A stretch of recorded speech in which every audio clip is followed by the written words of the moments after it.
Alright, good morning.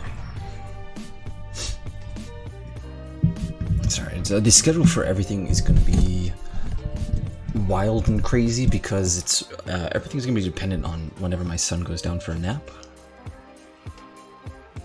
So who knows when that could be. It can be from like 10 o'clock to 11:30. And then we can just hop on and start doing this. So mainly what I like to do is just kind of get a feel for the market before I even do anything.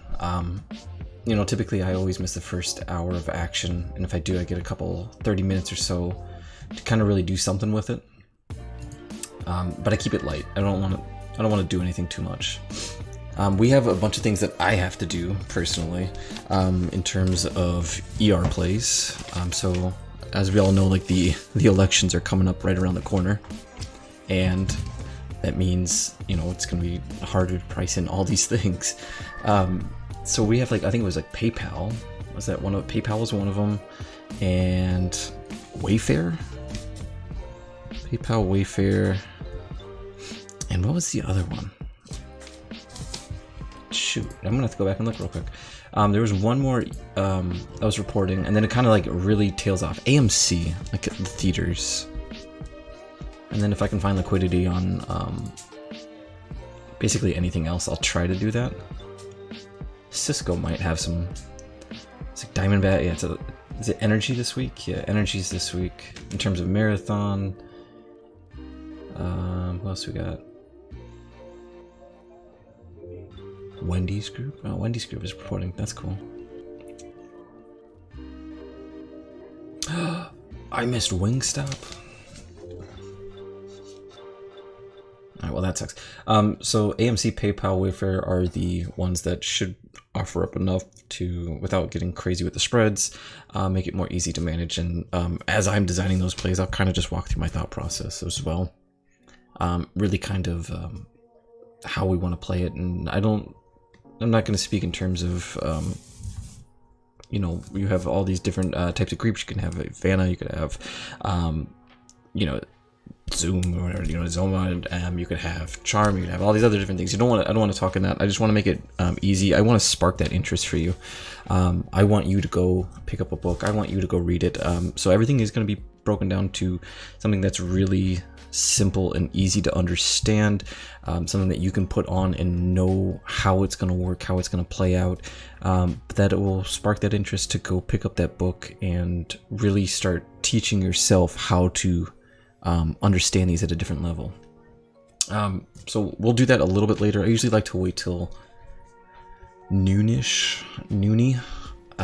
to kind of do this. It allows the initial response to the market to open up, and allows, unfortunately, some premium to die off, which you could take advantage of. But with the election on Tuesday, the uncertainty of that, if it's actually going to be finished on Tuesday, I think everything should still be inflated enough to kind of collect off that. So we'll see here in a second.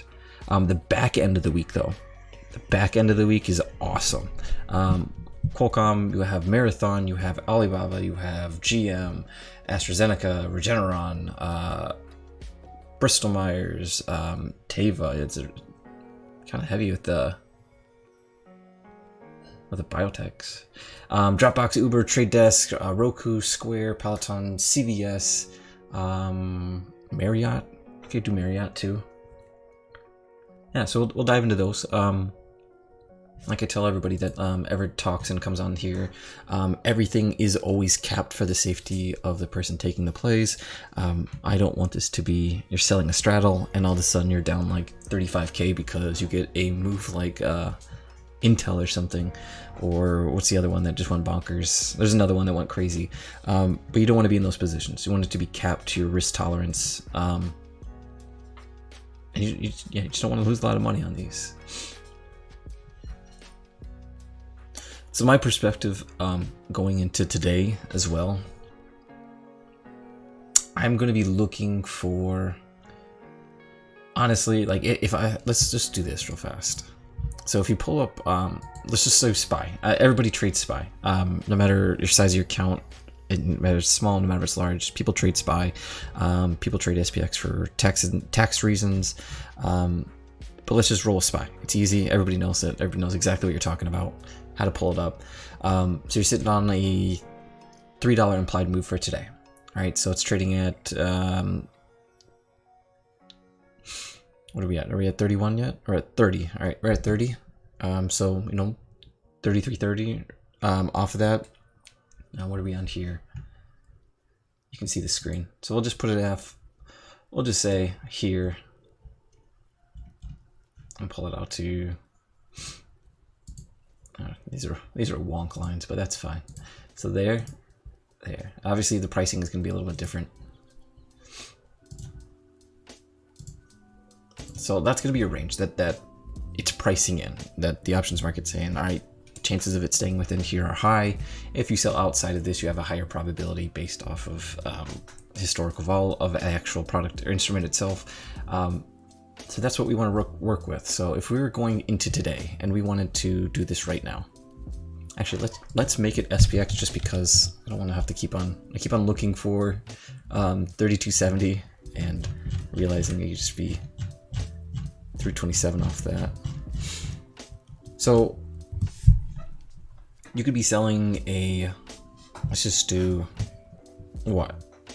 Sell outside of it. So 3260, you can probably pick up about 220 off of that. That's going to be that. You cap it off to your risk tolerance. Most people are not going to risk more than, 5 points on there. 5 points is $500. So you could be buying back the 3255 at a medium. You've got 180. So right there, you're collecting out 40.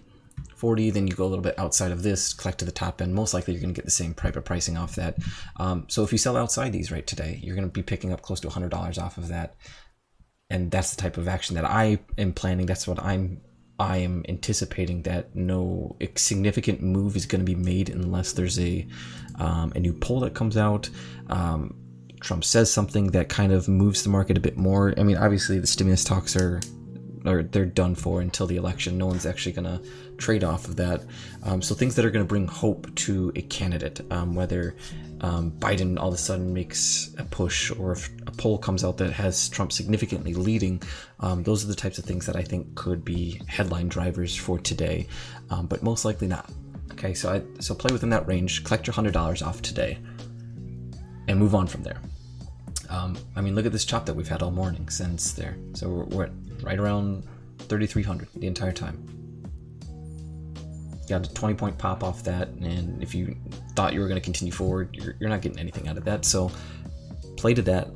Let's work through that, and that's what we're actually going to be doing with PayPal. PayPal. Let's just keep the talk train going. How about that? All right. So everything that I do is this week alone, and plays off of collecting that small amount of premium through these exaggerated suckers bets. It's sitting at a $18 implied move. So let's just round it up to make math easy at a 20. Okay, so let's just say PayPal is trading at 191 right now. You're looking at about a 111 or 211 off of that. So selling anything beyond that, and you can get some really good premium off of this, and then you can still pull out a little further. And then you could open up your risk tolerance to that as well. So if you wanted to sell, or if you think that this implied move is going to sit within that and it's going to play to the election results, and just keep on traveling there. So you'd be selling I would probably easily be doing a 215 off of that. That allows $4 extra, which is also 20% of the actual implied move itself, but you can even go a little bit further.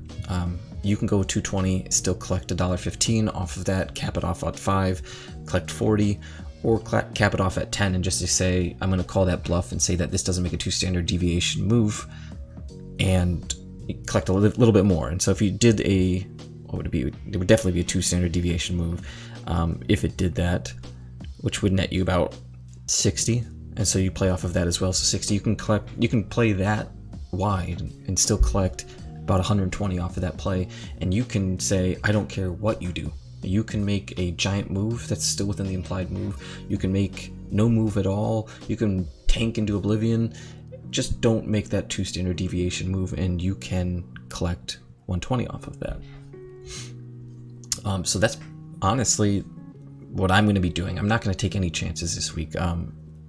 If you weren't a trader during the 16 election, 16 election was the first presidential election that I was trading under, so I don't have any experience beyond that.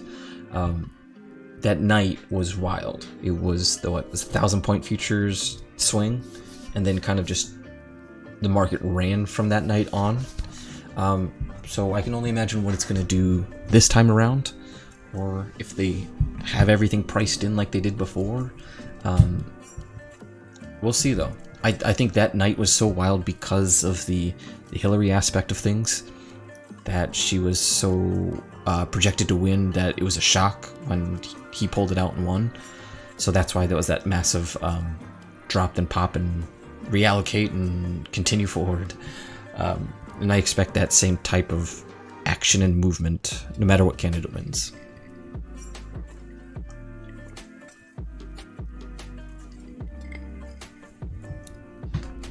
So I think know what we're gonna do for PayPal.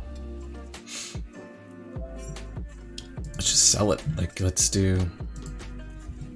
We'll get 60 off of that.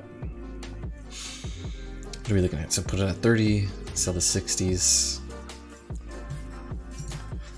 Also, what I like to do in terms of when I'm plotting ER plays is obviously look at the chart, because if you can find historical support or even resistance on here, a lot of times these are contention areas. These are points of inflection. These are points that no matter how far the price drops, it's not going to slice through it like butter. People either have orders waiting for it to come back to that price, or they're just, that's where they want to take it again. So on here for PayPal, what we have is, we'll just say 170. I mean, it's not exact. We'll just put it at the psychological 170. It doesn't play to that 2 standard deviation move that I would want. But you have the 200-day sitting at 155. And that would be a huge drop. Just a huge drop for that. And even at the 200-day right now, that's still trading at 60 cents. So $60. Like, you know, if you say there's no possible way that PayPal drops all the way down to its 200-day, why wouldn't you want to just skim that money and just make something off of it? You won't have to have any bias whatsoever. You won't have to care about the fundamentals. You won't have to care about any aspect of it whatsoever. And you take that money and run. So what I'll probably be looking for is keeping at that 30, which is the 30 plus minus off of that, and just walk away with an easy money. It's not always easy, so let me make sure I say that clear and loud. But yeah, I'm going to be targeting that 170 area as hopefully making a retracement back there if it does tank into oblivion. So I'll probably sell the 165s. What I did a 10 point on that, on the top end. So we'll drop it down to 160. We're not gonna flirt with death here. So you'll collect. Let's check out the spread. Yeah, so spread's actually pretty tight. It's sitting at 20 cent spread. So you can probably easily get filled 105, 107 off of that. Should. So let's write that down. That'll be one of the things that we do today. So we throwing up an Iron Condor on PayPal. 220, 230 call. So you're going to be buying the 150 put for protection. You're going to be selling the 160 put, collecting that premium, selling the 220 call, and then buying the 230 call for protection as well. So you're risking a lot. All right, so so if you get filled at a $7 credit, that means you're risking about what, $893 to collect that 107. But you have to think of the terms of the probability of it actually making this move, and it's not like you're putting on the trade right now at this current price and then watching the fluctuations as it happen. It has to make that move, and you also get the IV crush from that. So it's going to take a lot to actually even risk that much whatsoever. So I think that's a perfect play for PayPal. Keep it wide. You can get more fancy with it. You can do whatever you want with it. But that's going to be the play that we're going to be throwing out as well.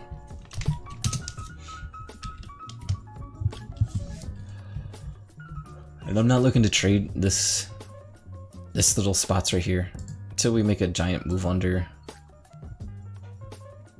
3,300. I'm not going to be doing anything until we make a move, basically pushing towards 3,310. Like I have no interest in playing that. Seeing as playing to the 20, plays to the 20 down here. And honestly, like if you were in this position right now that you can burn premium, if you can catch people off guard, if you can run some stops for a move that's going to happen, fake them out, go down, fake them up, go up, you know, most likely it's going to play to this range today.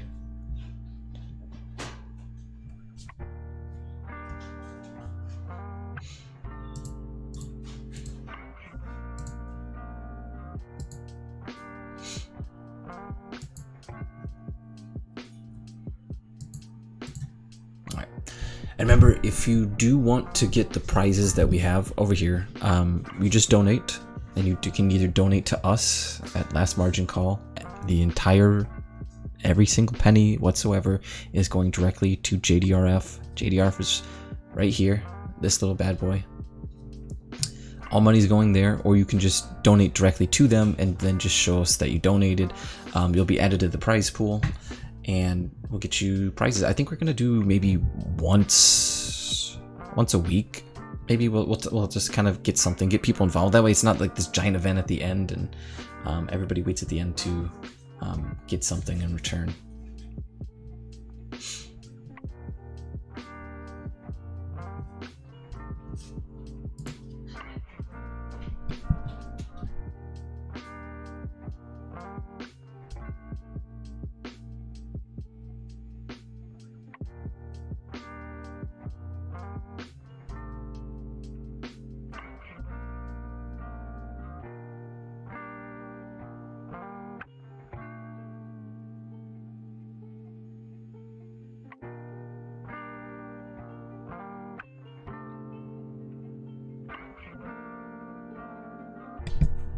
Yeah, so if you donate, it's gonna show up over in that little direction over there.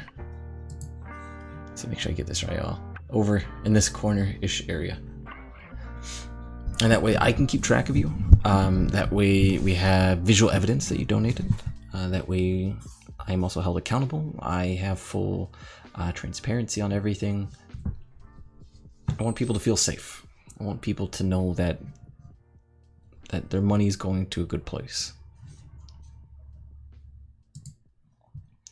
All right, the other one that I need to get sent out today is Wayfair.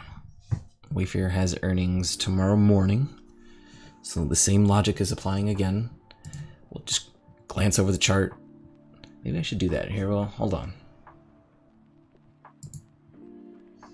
There, you can pop that up. How does that look? Yeah, we can do that. So let's roll with that. So Wayfair is on here. They're reporting on Tuesday. We'll get rid of some of these lines. I think that's from the previous year that we had. So what are they? They're expecting we'll just put it easy $40 move. $40 move from here. It's right into the resistance area. $40 move down puts it what, 210? There. So that's your expected implied move for Wayfair. That one's gonna be tough because I think the contracts are a wee bit wide. Yeah, they're looking at almost 20 to 30% spread on each one, which means that if you try to sell on this, you're gonna get like a $2 wide spread, and you're just gonna have to try to pray that you either attack mid and get it, or you'd have to do mid ask and hopefully get it. So typically when I'm looking at these types of plays and what I'm trying to accomplish out of this, the spread itself is going to determine the play. And maybe even doing like a buy to open condor on this and allowing movement, and fully well knowing that it's going to be a $40 move.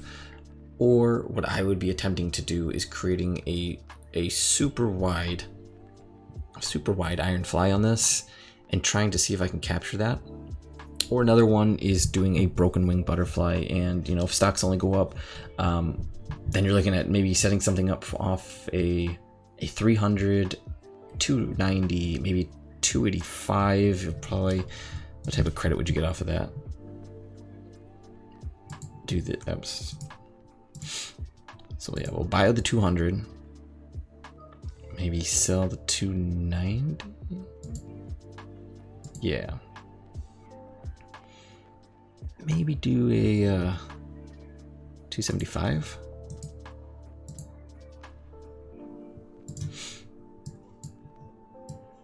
So you keep all upside on that. It doesn't matter, but you get this nice little spike if it meets this resistance right here, which will probably be followed by the 50-day, which will probably be followed by that line, which will probably be followed by the implied move. So if it hits that, you have a nice payday, only paying $200 off that. But the tighter that you get these spreads with the contracts themselves, if you shorten up the distance between the first call side and your sell sides off of these, so if you bring it down to a 285, you're going to start noticing that you get a credit back off of these, and then you can get what's called no risk downsides. All right, so right now what you could do, we can bring it down to 285, 280. So the problem is if it goes above this implied move at 295, then it reaches above there, that's when you have this little drop off, and that's where you get most of your profit loss on here. So if you did it like a 275, 280, 295, all right, no matter what, if this tanks from anywhere down from, 290? So anywhere from this line down, no matter what, you're walking away with $270. All right, so which is pretty good. Like, you don't have to worry about anything until it gets above that white line, and you're walking away with 270. All right, the problem is that if it gets above that 290, then you get to 295 off of that. You see a $750 loss off that, but you're playing the probabilities of, okay, I get a stall, I get a drop, and I don't care how much it pops, just not too far of a pop. So it gives you a higher chance of probability of making money. The problem with Wayfair, again, is just, it's going to be hard with, even if you wanted to throw this on, you're looking at a $7 wide spread. So that's the hard part of dealing with these things, when you don't get a nice tight spread.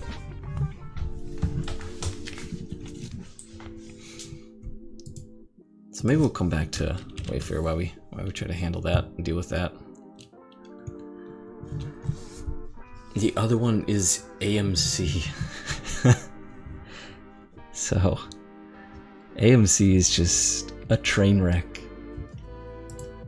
It is an utter train wreck. Theaters have no hopes of being open. They haven't made any money. The prospect of making money is not there. In all honesty, it's trading. I mean, this is trading at $2.27. Why not just go on for a full risk reversal? Bank that the country opens in. What do we want? Do we want like 2 quarters out of it, 3 quarters out of this? Go 3 quarters out. Probably be looking for like June's. Maybe even just jump into 2022 and do a full-on risk reversal. So what that means is you just buy an at the money call. Probably just even throw it in the money at 2. So let's see how much that will cost you. At 2, so it's pretty wide. So $1.50, but it doesn't matter. So it just doesn't matter at all. So you buy the 2, sell the 2. So buy the 2, sell the 2 means that you're going to be buying a $2 call. You're going to be selling a $2 put. All right. This puts you on the books for, what is it?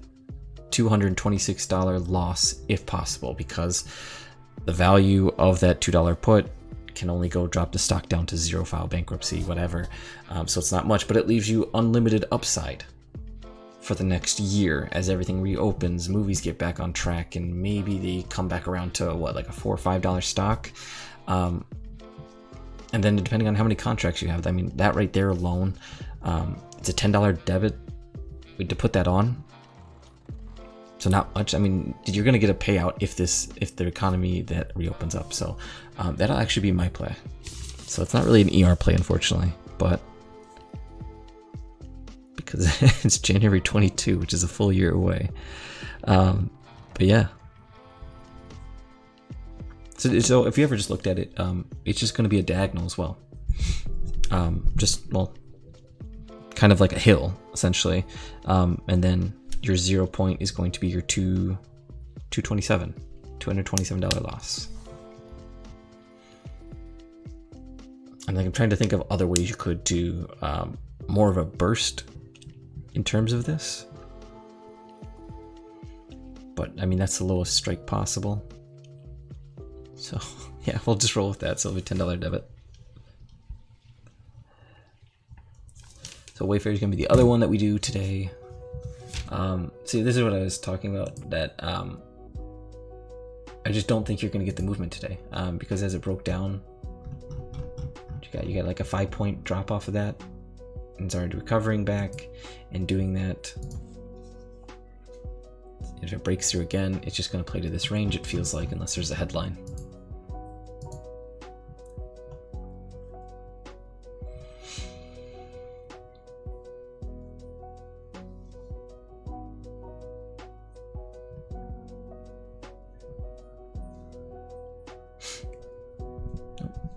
I'll be right back in just 1 second.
Okay, I'm back.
All right, so the trick while we wait for this this range to just break, still building enough Wayfair for today.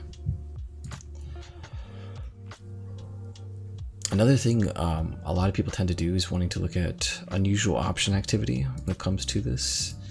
I always say be insanely careful. It's not what it seems. All right, so options work in a completely different realm of you have no idea what direction they're going. You have no idea if they're a seller or a buyer, if it's hedging against an underlying position, if it's adding to an overall position. It's not just like equity and commons and doing, all right, it's a buy or a sell, and that's the only two things it can be. There's so many other things. So, like if you pull up Wayfair or what to say, I have AMC here because that was the last one we talked about. This week, it's heavy on the the $3 calls for this week. Now it's just goofy to do that because it's lotto plays and anybody can afford these calls. At 5 cents, you know, I can walk in there and buy 500 contracts right now of that, and I would show up on the tape and I would look like unusual option activity, but I don't know anything. I don't know anything about what they do as a business. I don't like what their future plans are. I don't know anything, and that's kind of how unusual option activity is. There's an old thing back in, you read it in like a bunch of these old books that you have a Walk Down Wall Street, you have Reminiscence of a Stock Operator, you have all these different books that talk about following the big dog up to the booth and copying and mimicking his trades, because they just want to be like him and they want to produce, and ultimately that leaves you with being behind. Okay, so if that person got in, let's say those $3 calls, and they're in at 0.3, all right, and now it's trading at 0.5. Now you think, okay, that person knows something. Getting in at 0.5 is going to be fine. But he's already got a 50% jump on you. He's already got a 50% lead on you, and now you're following and trailing a position that you have no idea who knows and what that move could be. So that's why I think it's such a double-edged sword, and why you have to put monetary limits on any filters that you're doing. Meaning $500,000 and plus, because if you have $500,000 that you're throwing in a position, chances are it's not your whole account. Chances are you're successful at what you do, or you're just a degenerate. So it's one of the two. But there's a higher chance that it's an actual position and not just some guy sitting on a computer. And that's kind of how you need to handle unusual option activity, not what's typically being thrown around, unfortunately.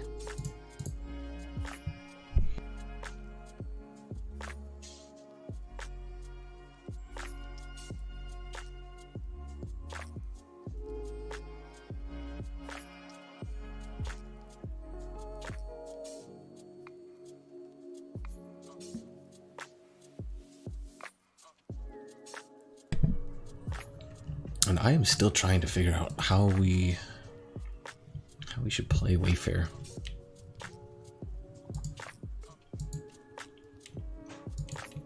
Wayfair's the furniture company, right? Yeah.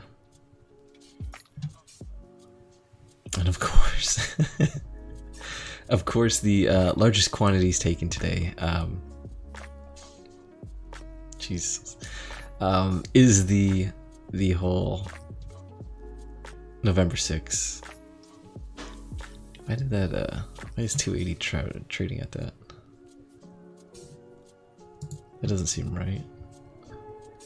It is. Holy butts! It is trading that high. Okay. Alright, so the largest order here, traded at 1017. In terms of you're looking at the underlying activity and what we're talking about on Wayfair itself, let's pull it up. So, Wayfair right there. Okay, so that's what we're talking about. Now, someone took a position. This was mid on both orders. Okay, and what they did was, it's taken at the exact same second. You have no idea what the underlying position is or what it's being added to. So here, they took a 280, which is right at that line, back into resistance added, and they also took a 230. Together, the premium is what? 17-ish, so 1700. They took 270 contracts of each. Let's see if there's any other orders that are showing up here. I also took another one. So they added about 300 contracts onto that. Now that could just be literally selling a strangle. And people say, oh, they only see the 280 and like, oh, all right, someone's really bullish on this. They just threw down 300 contracts at eight a piece. That's a lot of money. That's a lot of money. But people don't see the put side of that. Most likely this is just going to be a strangle. And the strangle means that they're just going to trap it between that price. Or they're playing for this really big expansion that's going to happen off of this. Whether they, everybody's all of a sudden buying furniture. Or everyone didn't all of a sudden start buying furniture. It's not a bad play. And maybe we roll with that because they attacked under mid for both of them and got filled.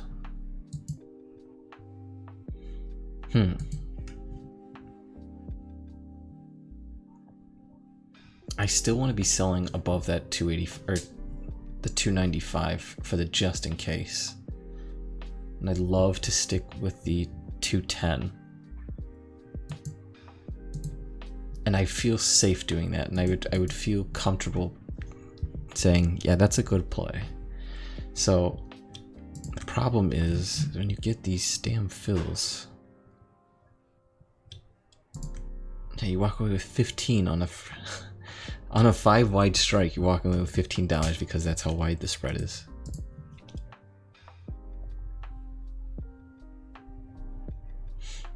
What are you trading at? 150. So what if we ran an iron fly? Let's do $40 wing caps.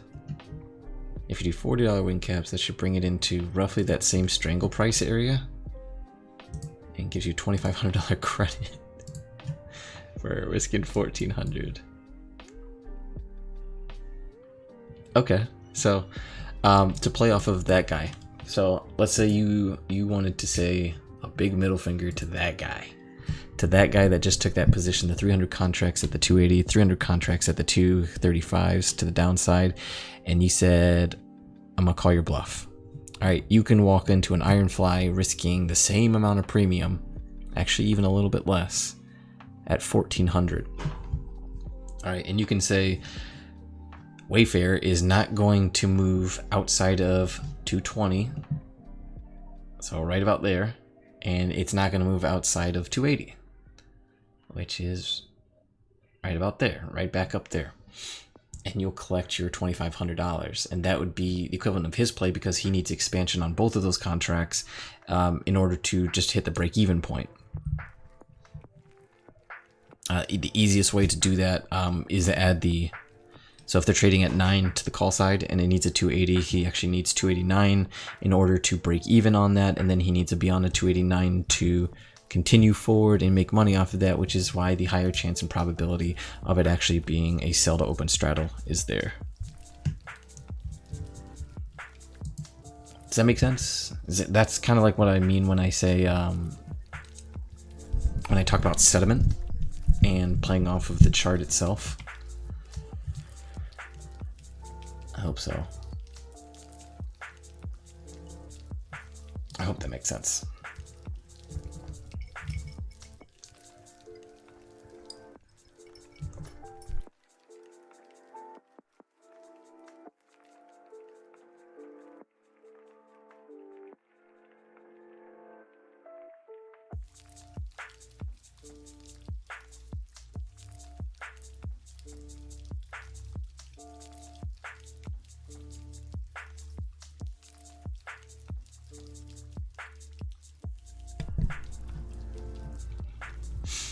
So most likely, 1 second. So they're hitting the top range of this. No added increased volume whatsoever yet.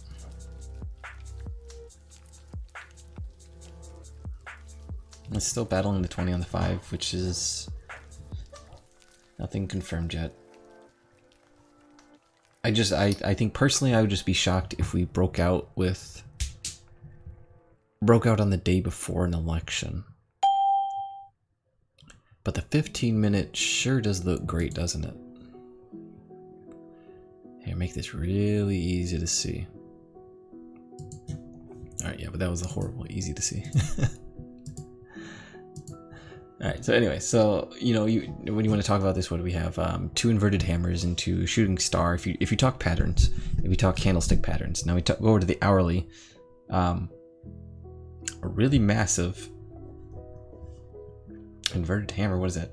20 points wide? Yeah. So not the best. It broke through. It found resistance. It's still maintaining. You don't want to be in this.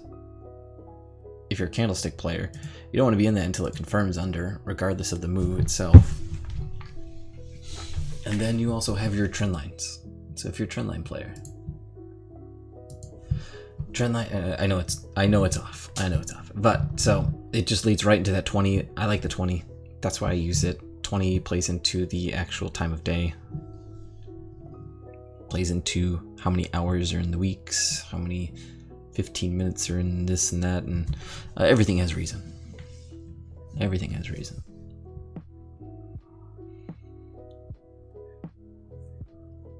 Okay, this is what I'm worried about here. So we had this little channel. It broke out, it gave you the couple points. And what I'm worried about is a pop and then down again as well, back into that channel of maintaining 3,300.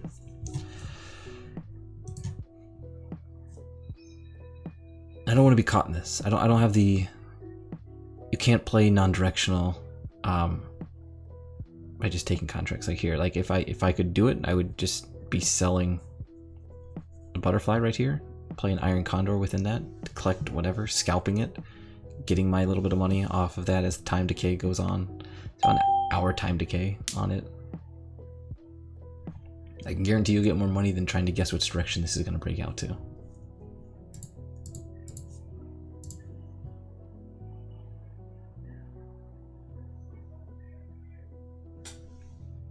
We'll see. Oh yeah, let's see.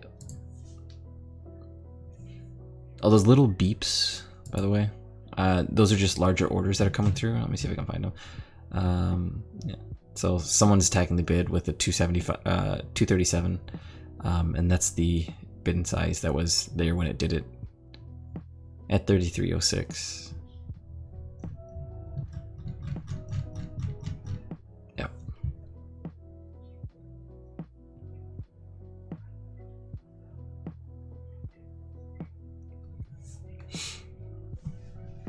There might not be a lot of trades for me to take today in terms of just feeling comfortable doing that. That's why I'm kind of trying to also add value with the earnings plays, and hopefully I can make you some money off of those as well.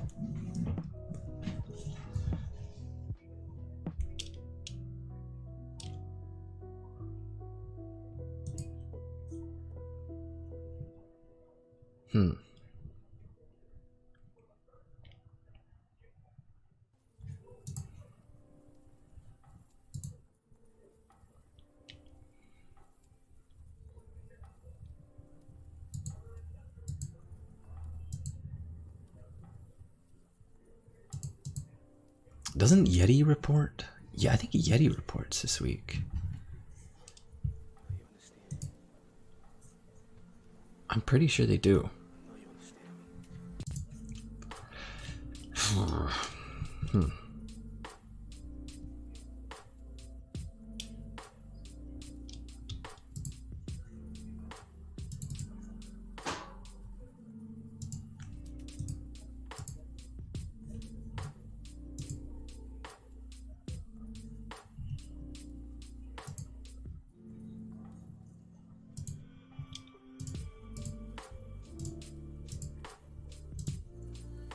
Music keeps you calm, man. Jeez.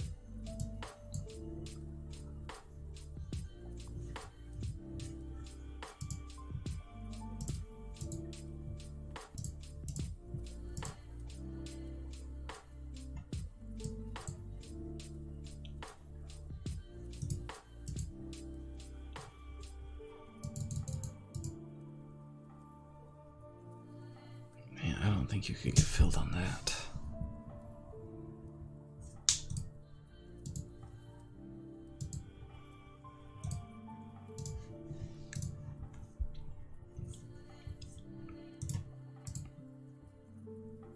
And I don't want to be directional on Wayfair. I don't want... I mean, you can. You certainly can. How much premium is that? 300. 300 at 17. Actually, technically 600 at 17.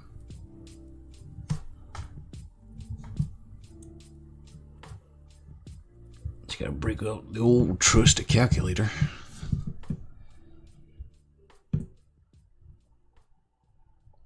So it was $1 million trade? Yeah. So that was $1 million trade on Wayfair to say that it stays between those. So he collects $1 mil if it stays between there.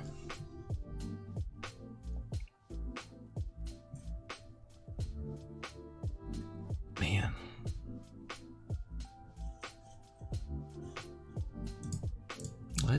Let's roll with something like that. Let's try to tackle that. What are we gonna do? We're gonna make it wide so that we don't get knocked out. Collect the 110. So the again protect it again. So wide 10.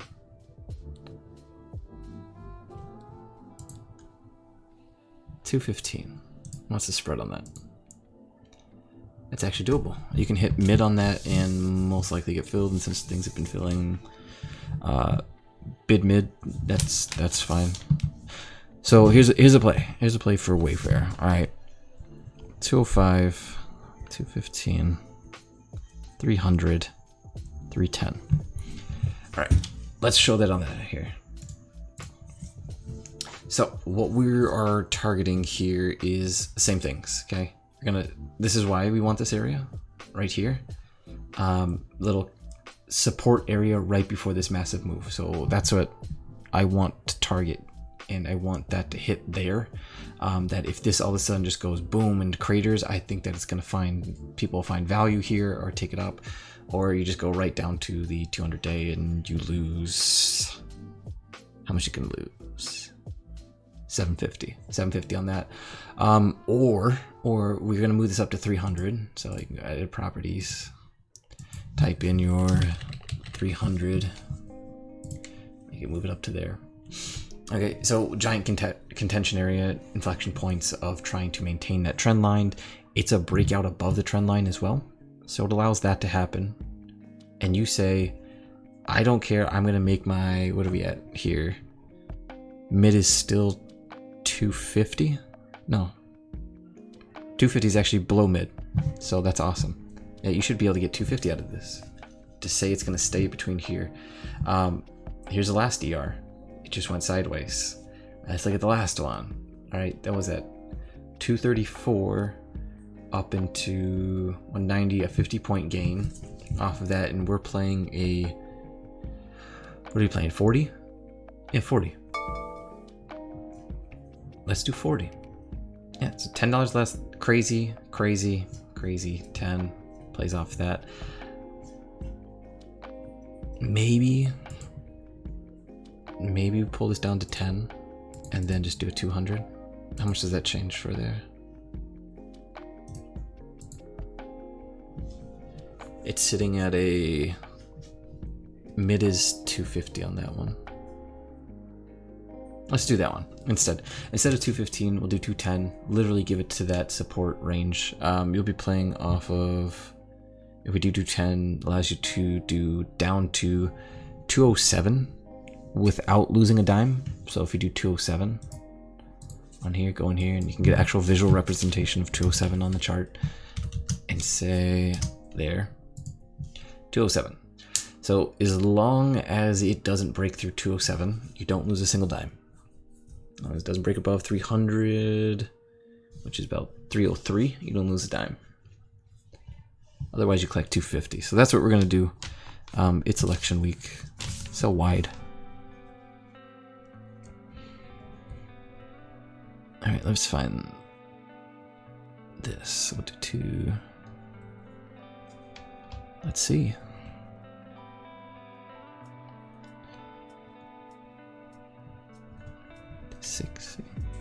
I'll leave 260 open.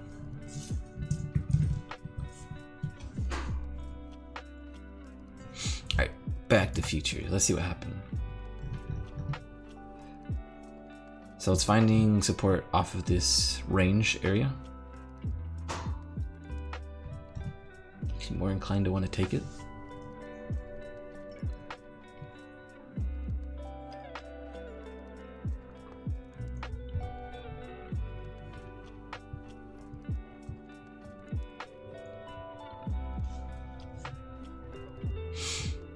And then I gotta get that out. Yeah, there we go.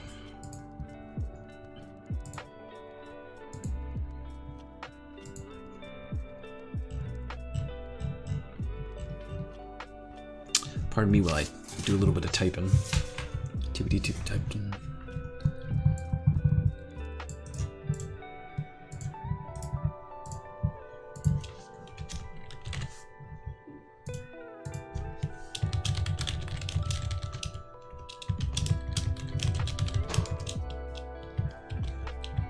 We have retreat on PayPal, which is the 150p.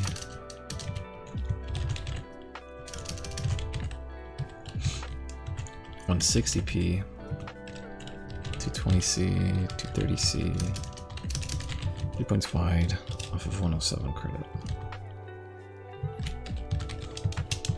We have Wayfair at 200. 300C, 310C, add a 260 filling up. AMC.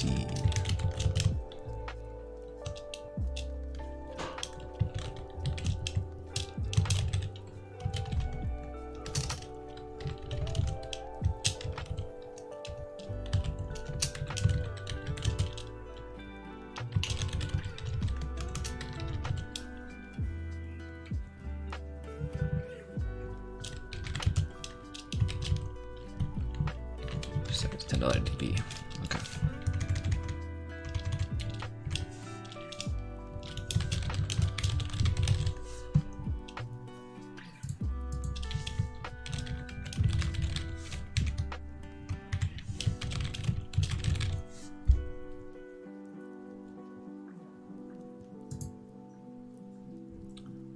Dope. Okay. There we go. Now we can spend some time. I got my peoples handled.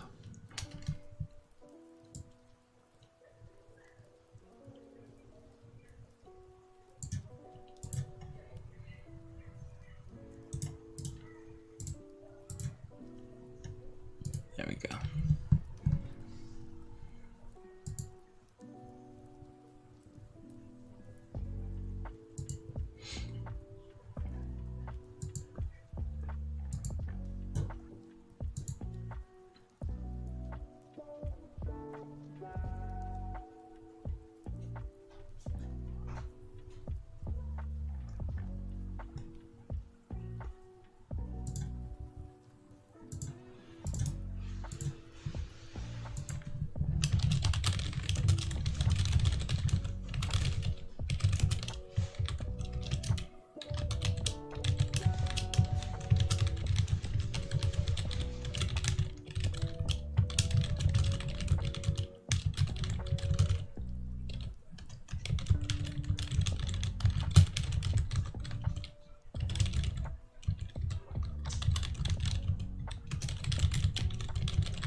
I'll say it again, this is why I didn't want to just take it, simply because it broke out of range. While it's still finding support along there, I just don't feel... Is it 1, 2, 3, like 10 minutes of waiting? I just don't think that... I mean, you're gonna get a hammer into an inverted hammer into a hammer. Somebody's pinning this.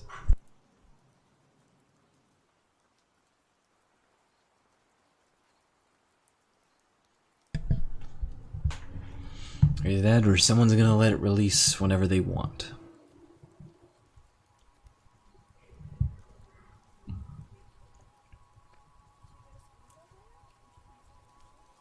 $15 minutes still looks good though. Hourly, I don't like it. You got a nice green candle there into pull back into a doji into how much we got? 2 minutes left on this? Into an inverted hammer. So optimism, indecision, into downward pressure if you need candlestick terms.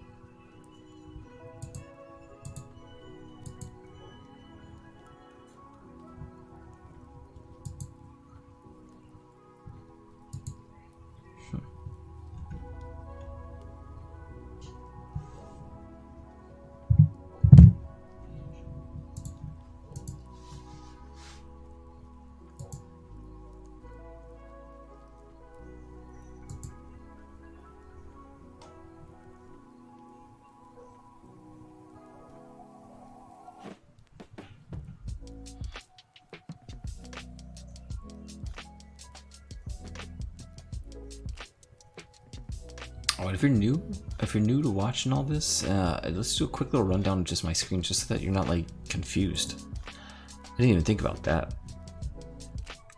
So, all right, so we have right here time and sales. We have the volume. We have the number of trades it took to get to that volume. We have the bid and ask size at the time. We have where the trade was executed on. Pretty simple stuff. We have the down over here. How much was traded on the bid, how much was traded on the ask. It gives you a little bell-shaped curve. It kind of lets you know where volume comes in at. Notice that the volume's a little bit thinner here, which probably allows for either a push into or out of these contested areas. Just gives you that visual map. We have 5 minute here, 1 minute here. We have the hourly here, and we have 15 minutes here. And then our quote board. If we wanted to trade the NASDAQ, if we wanted to trade Russell.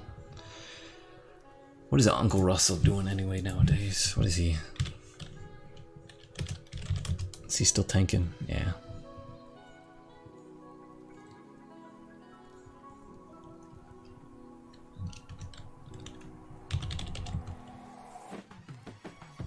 It's not bad though. That's not bad at all. Shit. Thank you. Russell actually looks the best out of all these.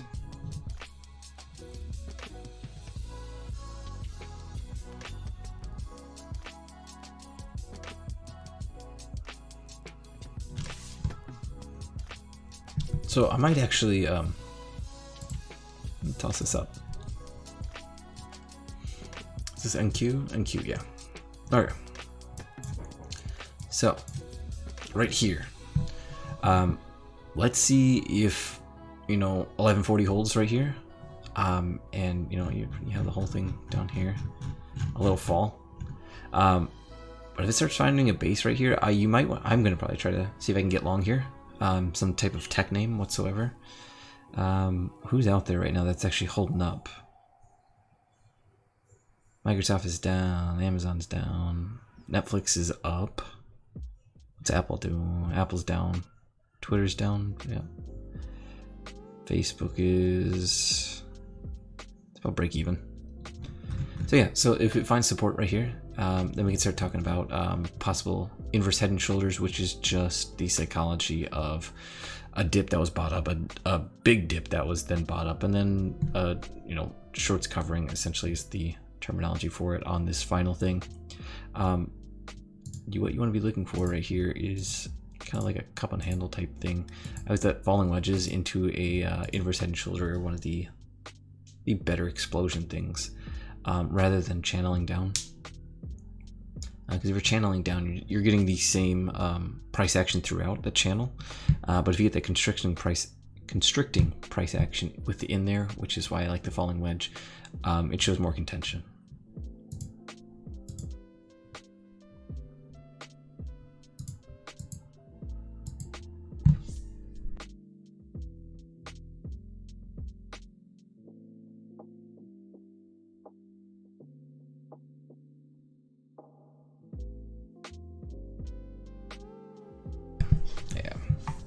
That Nikes is not going to hold today.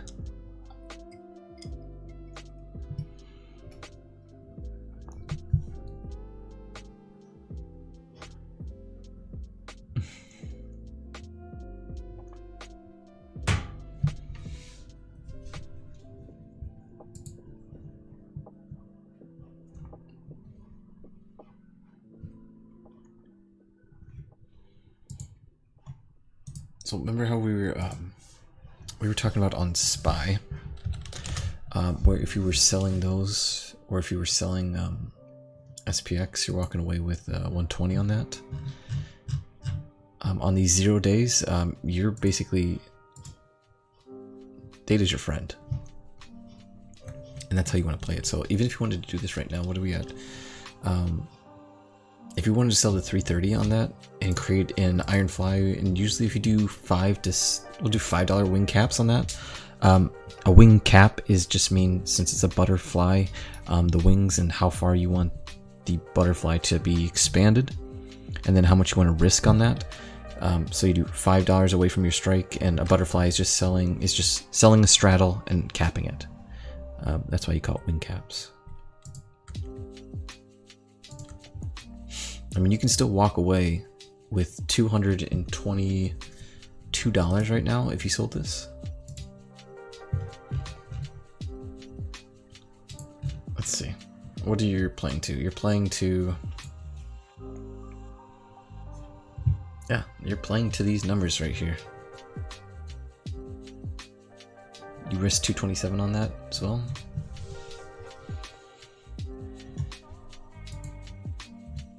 Excuse me, 273 on that. That's a big difference. But look how much you got. You take that right as the morning opens up. Let's see if I can get this up for you guys.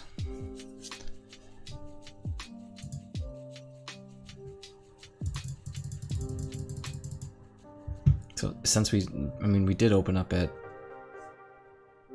330, so let's toss this up, add it to long term.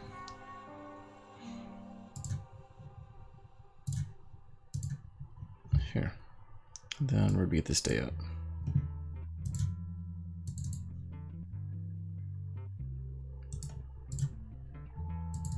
I'll pull it down. We'll make it 3.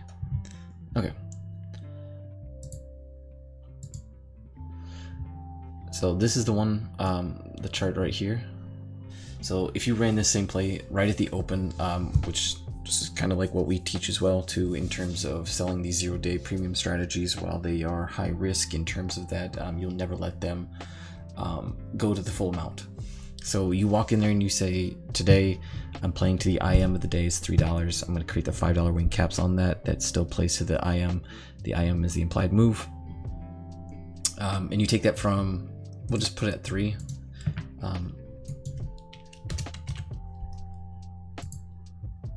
Three, or you do it down wherever you think is fine. Anyways, you see the decay over time, and what happens is you get this slope down, and you're already up $50 from possible entry points at the beginning of the day, or you get lucky from when it happened, and you know you're already down, or you're up $80 on this selling premium strategy. That's what I like to That's what I like to personally teach. It's an effective strategy, and over time, you have a very high success rate. Short term, during high volatility events, it is not your friend whatsoever, but that's why you always cap it.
Alright, I need to go make some lunch. I have alerts set. If this actually does break out above 3310, I'll be back and try to handle it. But for now, I'm going to go make some lunch, try to handle this, and I'll go from there.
So I'm going to be muting my mic. My son will be up here in just a minute.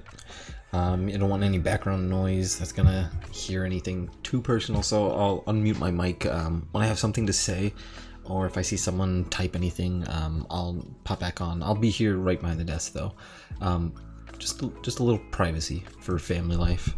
That's all.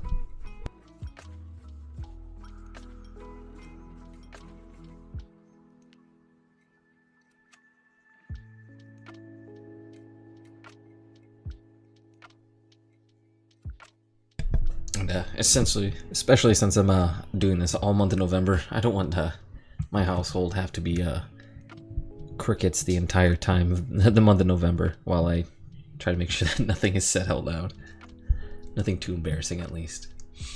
Miles will probably talk on the mic for a little bit. He loves talking on there. He calls it his little microphone, and he likes to talk, so he might pop on every couple days, and he just wants to say hello. He's really excited about it.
Apparently the NYSE is being flooded with trading halts on equipment changeover, so I don't know how that's factoring into the actual market dynamics of anything, but we'll see.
So one of the trades that I'm looking to put on right now, and it looks like I actually just got filled on, is going to be a calendar spread for Yeti Holdings, YETI.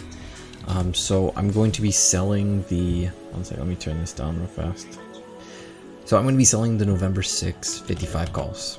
Alright, so that should net me about 87, even if it looks like it was executed at that level. And then on that, I'm going to be buying the November 20th 55 call as well. So it gives a little bit of time for expansion on that as well. One second, let me type this up real quick. I believe it was 68, right? Yeah, 68. Okay.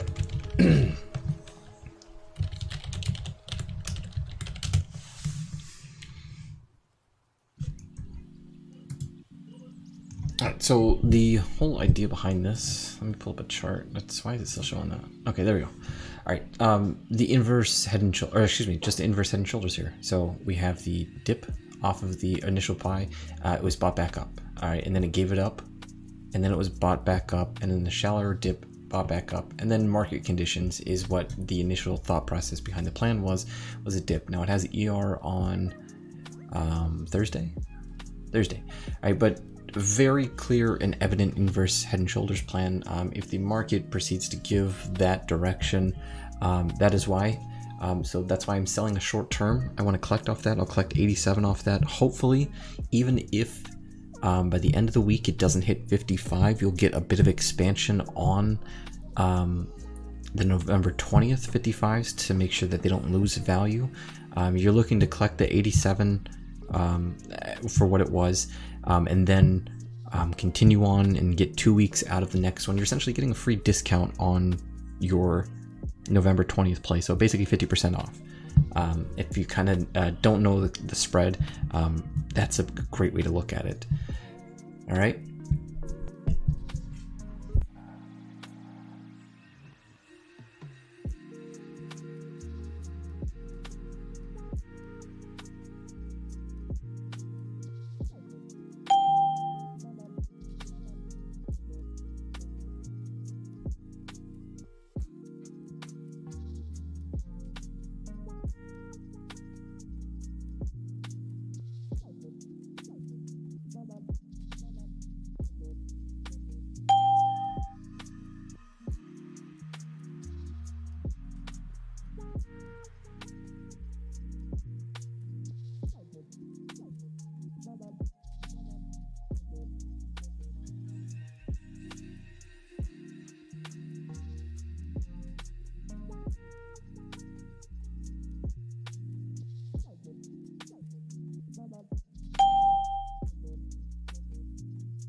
So I think here comes the pushback into this range.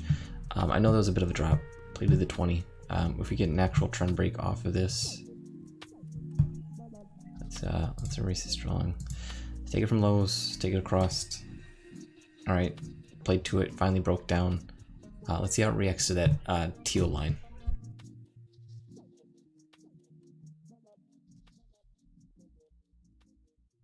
The more yellow you see on the time and sales, the more that's hitting the ask, and then the blue is going to be hitting the bid, trying to push it lower.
So I decided I'm gonna not wait on the bounce play here. I'm gonna wait till a little bit lower, which is roughly the 280 to, or excuse me, yeah, 276 at most. I'll probably take a preemptive thing, get a 3 wide stop on there. As long as I'm at my desk, I'll be taking that trade. And then playing for even just a little bit higher.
All right, so now I'm going to be looking for a little bit of the order flow to pick up to be a little bit more contested.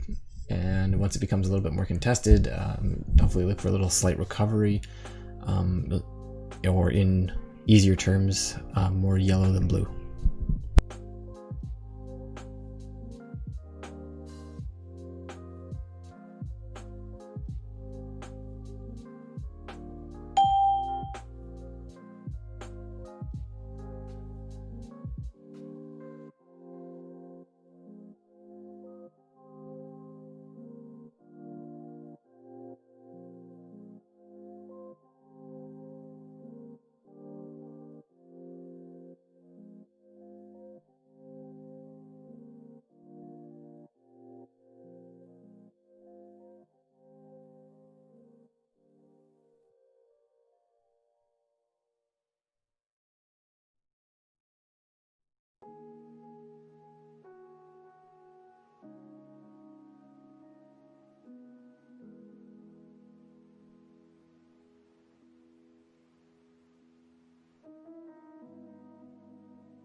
Hey Gunnar, it's actually going to be towards the end of the week. I think I'm going to try to auction them off weekly, obviously for exposure reasons.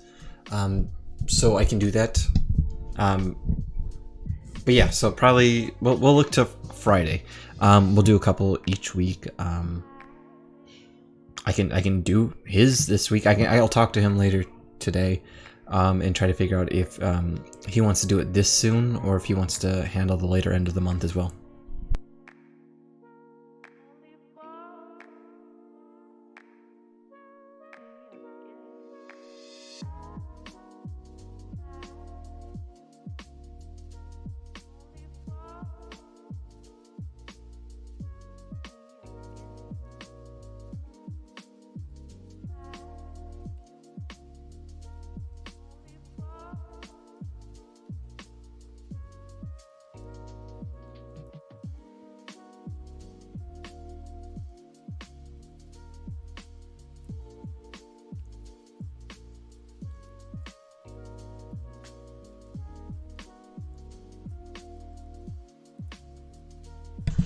No problem, man. I got you.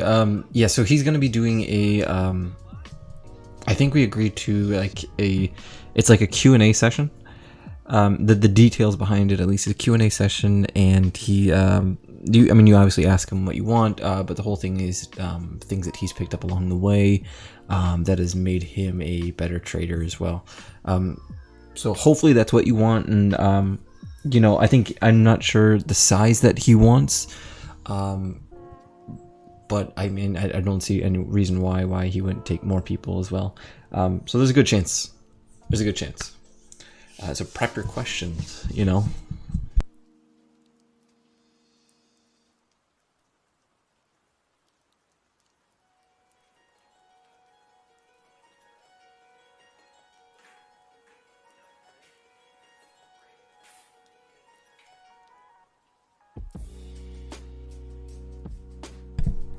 It was extremely awesome of him to offer that up, especially just to give up his time, number one, doing that, and then just his willingness to help out and do that. So it's awesome of him.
Yeah, he's doing his own thing right now. I think, everybody needs their time. Everybody's got things they're handling or dealing with, or who knows if he is dealing with anything, but just that's what he wants to do right now, so I respect it.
Alright, so actually what we're going to do is we are going to end the stream until power hour. I need to get some lunch in my son. I need to handle him a little bit, play with him, you know, obviously.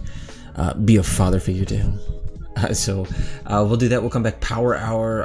We'll do the nighttime streaming. Again, I know it broke out of that range that we were tackling and wanting to hit all day.